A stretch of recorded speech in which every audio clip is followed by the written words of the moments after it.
everyone, welcome back, and in this video I'll be giving you some information on testing a hypothesis in product management. So it's not always in research that you have hypotheses. So you have in your product, you have certain hypotheses that you might come across. So you might want to, first test out a hypothesis before implementing something in your product. So that's where you bring in your, skills of developing an hypothesis and testing it out in your product. So that's what I will be giving you some information in this video. So let's get into it. So when to test a hypothesis? Okay. So for example, when you have a feature or an initiative, etc., that needs to be developed, but not sure about the adoption by the end customers, then you test the feature hypothesis. Okay. So you have this feature, you don't know like how many customers are going to adopt this feature, whether should I, really put in so much of effort and time and money into this feature or an initiative. So when you have certain doubts and you have certain dilemmas, then you can go out with testing this feature hypothesis. So the second point is, as I said, you have less time, you have less resources also in hand to build a feature that you feel will provide value and you want to convince the customers or stakeholders. So this is a second scenario. You have this gut feeling or you did your research and you feel that a particular feature or a module or an initiative will definitely provide value, will definitely solve a particular problem. So but you'd still have, less time in your hand, you have less resources. So how to make the best use of this time and resources and prove to the stakeholders or the clients that this is something really that provides value. Unless customers or stakeholders see the value, then they start believing. So provided you have that little time and effort and you still have some doubts, with all this in mind, this is where you can apply your feature hypothesis testing. Okay, so how do you do this? So the first one is you define your hypothesis, and the second step is to define the success criteria. So now once you define your hypothesis, it's always good to define a success criteria which adds more leverage and more weight to your hypothesis. Okay, so once you define a success criteria, the third stage is to build the solution.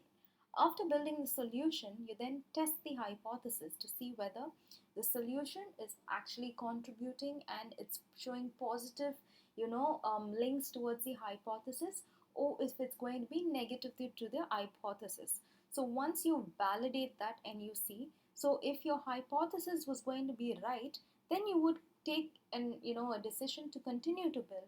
But if you feel there's, for example, there's less adoption, people are not really interested in that feature, it's totally a no, then you don't have to, think about, further developing that particular feature or going, proceeding with that initiative. So you need to think if you should really continue or you need to, halt that particular initiative or really stop that. So this is how you do your hypothesis testing. Now let's say I'll give you an example. Okay, so over here, if you see, the Easy Shopping company is already an established order management application. Okay, so you have this Easy Shopping company and they have already an order management application in place. So currently there's a lot of manual, delivery data entry that needs to be done into the system. So the system captures orders and then later on these orders need to be delivered to the end customers. So the orders that get delivered, the amount of, items that get delivered, how many items were returned, all this data is currently, collected in pen and paper. And all this data needs to be entered again back into the system, which then updates the stock, availability and quantity. So this general, paperwork and manual entry leads to a lot of, manual error, and it's time consuming. So the hypothesis is a delivery application for drivers will help manage all order delivery details, that's avoiding any manual data entry errors and discrepancies. So not only it helps the drivers in their, in helping them to view the delivery details, but it also avoids manual data entry and it also reduces errors and any discrepancies when manually entering all those data into the system. So the success criteria would be is the second stage after I define the hypothesis. The success criteria is that the order management portal and the delivery app will be synced. Okay, so when both these applications are synced together, the manual data entry can be avoided. Okay, and then manual errors will be reduced to 98% because unless on the delivery app side there is some data that was entered wrong, that's only a possibility, but that's really an edge case. But overall 98% of manual data entry errors would be reduced, leading to stock accuracy to 99%. So since automatically the data from the delivery application is synced into the order management application, the accuracy of every product stock would be up to 99%. So that's the success criteria. So now comes the main part of building the solution. So now if you notice over here, the solution, the first step of the process if you see is the driver logs into the application. After logging into the application, the driver views the order list that they have to deliver. The third step is the driver chooses an order and then the driver enters the delivery information. Once the driver goes and stops and starts delivering the order, they enter the information, which is how many items were delivered to the customer, how many items might have got returned back because of maybe damage or spoiled items, in case if it's going to be any edible items.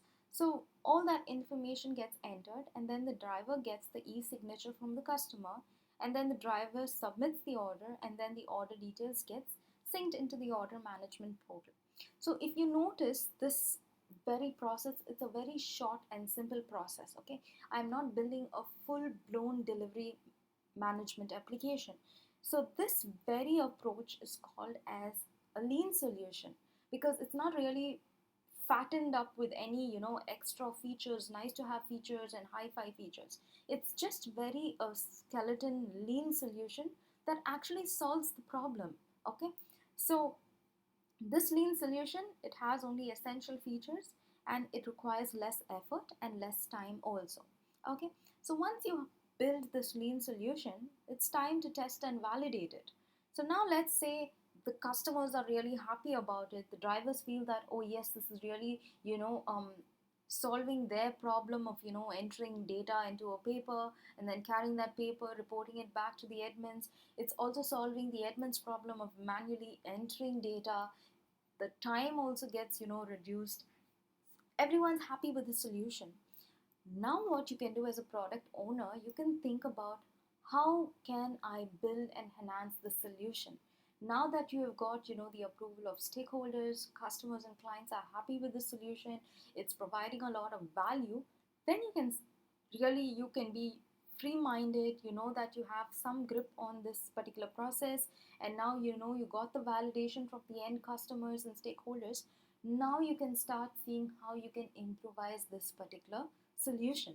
So now if I have to further on, once I tested my hypothesis and once my hypothesis is true, then I can think about adding high five and really other nice to have features, which is the drivers get to view maps, you have GPS features, the drivers can view multiple routes to the for customers, they can view the shortest route to reach a customer destination, they can add notes to orders, they can print invoices, they can also have calling features, they can message customers. So all these features are nice to have and hi-fi features that you can include later on.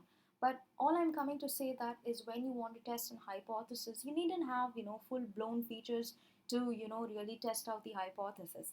You can just follow a very lean approach. So take that feature, see how you can solve it in a very lean manner with less time and less effort, and less money investment also. Once the value gets proved, once you have proved your hypothesis, then you can go about and you can with full confidence you can build and enhance that solution or that feature. So that's about testing feature hypothesis in your product, and I hope that this was helpful and useful to you. It really is useful when you have a time crunch, you have less resources on your team, and you really have to deliver something, you have to provide some hypothesis, or you have to really bring about a feature. This type of an approach of execution proves to be really useful. So if you like this video and you found it informative, please do give this a thumbs up. If you haven't subscribed to this channel, please do subscribe to this channel. I really do need your support, and please do share your feedbacks and also share it with your fellow business analysts and friends who you may feel that this might be useful to. So thank you everyone.